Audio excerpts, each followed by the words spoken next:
하나님께서는 이스라엘 백성들에게 소출의 11조, 이스라엘 백성의 모든 소출되는 곡식과 또 짐승의 첫 새끼, 그들은 목축과 농사를 같이 지었는데요. 농사의 11조와 목축의 짐승의 첫 새끼를 하나님께 바치라고 명령하셨습니다. 이것이 바로 하나님 나라의 법입니다. 하나님께서 그리고 또 레위인의 직무에 대해서 다시 한번 당부를 해서 알려주십니다. 레위인은 이스라엘 백성이 회막에, 성막에 가까이 오지 않도록 가르쳐야 합니다.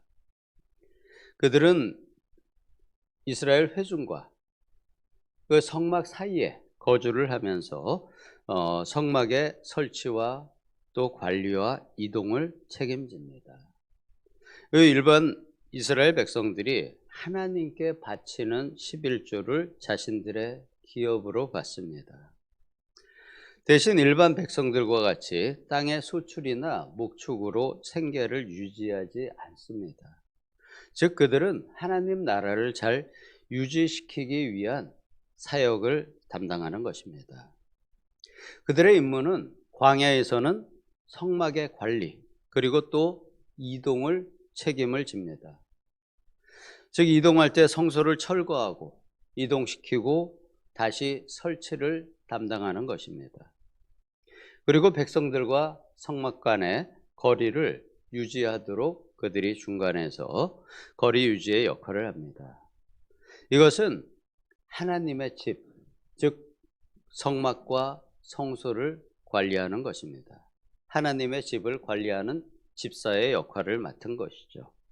이것이 그들에게 광야에서 맡겨진 사역이었습니다. 그런데 가나안에 들어가게 되면 이제 레위인들의 임무가 사역이 좀 달라지게 됩니다. 왜냐하면 성소가 이동을 하지 않고 한 곳에 고정적으로 설치가 될 것입니다. 사사시대에 여호수아와 사사시대의 이 성소는 실로라는 작은 성읍에 설치가 되어 이동하지 않습니다. 그렇기 때문에 그들은 성소와 성막의 관리, 이동보다는 이제 12지파가 거주하는 48개의 성읍, 12지파는 48개의 성읍에 나누어서 거주를 하게 되는데요. 그 성읍에서 백성들에게 하나님의 말씀을 가르치고 또 그들이 말씀을 기준으로 살아가게 도움을 줍니다. 하나님 나라의 법은 한 나라를 운영하기 위해서는 사법, 입법, 행정부 3개의 부서가 필요합니다. 그런데 하나님 나라의 입법은 모두 하나님께서 하셨습니다. 입법자는 하나님이시죠. 그리고 백성 중에서 사법과 행정을 담당할 백성이 필요합니다. 그 중에 그 사법과 행정의 많은 부분을 레위인들이 담당하게 됩니다. 쉽게 말하자면은 하나님 나라의 공무원으로 레위인들을 부르신 것입니다. 하나님 나라의 법은 모세오경의 율법이 바로 법이죠. 그렇기 때문에 그 말씀을 기준으로 백성을 재판하여 억울한 백성이 없도록 하고 또 그들이 생활하는 데 있어서 말씀의 기준이 되도록 그들을 가르치는 업무를 레위인들이 하는 것입니다. 그들은 하나님의 나라, 즉 이스라엘의 공무원이 된 것입니다. 이렇게 그들은 하나님 나라의 공무원을 담당하므로 백성이 하나님께 드린 11조를 레위인들에게 주어 생활하도록 하십니다. 즉 나라가 운영이 되는 인건비를 11조를 걷어서 백성들에게 11조를 걷어서 레위인들에게 나누어 주시는 것입니다. 즉 하나님 나라의 운영을 위한 세금으로 사용이 되는 것입니다. 이스라엘에 왕이 세워지기 전에, 즉 왕정이 아닌 신정사회, 사사기 시대까지는 사무엘이 다스리던 때까지는 결국 11조는 이스라엘에 있어서 공무원의 세금이었던 것입니다. 공무원의 급여였던 것이죠. 제사장들은 그들이 사역하는 성소에서는 제물로 바쳐지고 남은 고기를 먹지만 제사장들도 가족들의 생계를 책임져야 합니다. 그래서 그들은 레위인들이 올리는 11조, 레위인 역시 자신이 받은 급여에 대한 11조를 하나님께 올리면은 그 레위인들의 11조가 제사장 가족들의 생활비로 사용이 됩니다. 이것이 제사장들의 급여가 되는 것이죠.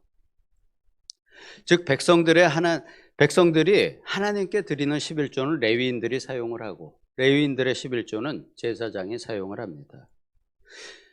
이스라엘 전체 수출과 수입의 10%, 이스라엘 전체 백성들이 내는 11조가 10%가 레위인의 보수가 되는 것이고요. 다시 그 중에 10%, 즉 전체의 1%는 제사장들의 보수가 됩니다. 우리가 역사적으로 볼 때 한 국가의 세금으로 수입의 10%는 그렇게 많은 세금은 아닙니다. 하나님의 나라 이스라엘은 백성으로부터 걷는 세금이 그렇게 많은 나라가 아니었던 것입니다. 하지만 하나님 나라의 체계는 이제 신정에서 왕정으로 바뀌게 되면 달라지게 됩니다. 이후의 세금은 10%보다 많아지게 되는 것이죠. 이에 대해서 하나님께서는 사무엘을 통하여 왕이 세워지면 백성들이 감당해야 될 것이 많아질 것이라고 경고를 했지만 그들은 결국은 왕을 원하고 왕정 나라가 되었습니다.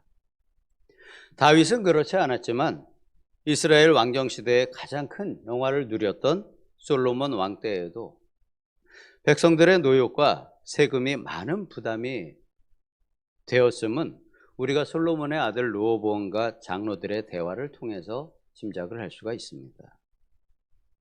그리고 하나님의 나라는 각자가 거의 비슷하게 땅을 나누어 가지고 그 땅에서 나는 비슷한 소출을 통해서 매년 그리고 매월 하나님이 주시는 은혜에 따라 먹고 마실 수 있는 나라였습니다.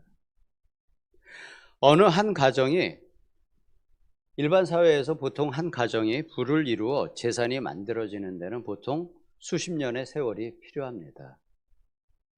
그래서 하나님께서는 50년이 지나서 두 세대가 지나면은 희년이 되어 다시 그 이대전에 조상에게 주었던 땅을 다시 회복시키고 자손들이 다시 공평하게 나누어 가지도록 희년 제도를 시행하라고 지시하셨습니다. 그리고 또 사람과 땅이 쉬는 시간을 가지고 삶의 여유와 건강을 챙길 수 있도록 안식년을 시행하여 7년째 되는 해에는 농사를 짓지 말도록 쉬도록 하셨습니다. 하지만 이 두 제도는 하나님 앞에서 잘 지켜지지 않았고 이스라엘도 시간이 지나면서 재분배가 이루어지면서 재산을 축적하는 사람과 자신의 땅을 가지지 못하는 사람과의 격차가 점점 심해지게 됩니다. 하나님께서 의도하신 하나님의 나라가 이스라엘에서 제대로 이루어지지 못한 것입니다. 이렇게 서로의 소유를 필요에 따라 나누며 사는 공동체적인 생활을 하는 그런 생활 공동체, 이것이 다시 신약 시대의 초기에 예루살렘에서 일시적으로 이루어지게 됩니다. 하지만 이는 오래가지 못했고 예루살렘의 교회가 핍박을 받으면서 그리스도교가 핍박을 받으면서 없어지고 맙니다. 하지만 이러한 정신을 이은 삶의 공동체가 작은 규모로는 여러 가지 시도가 현재도 되고 있고요. 이런 진정한 나눔의 사회 공동체는 전 사회에서 이루어지지 않을 거고 아마 전 사회가 이런 공동체가 이루어지는 것은 예수님의 재림을 통해서 이루어지지 않을까 예상을 합니다.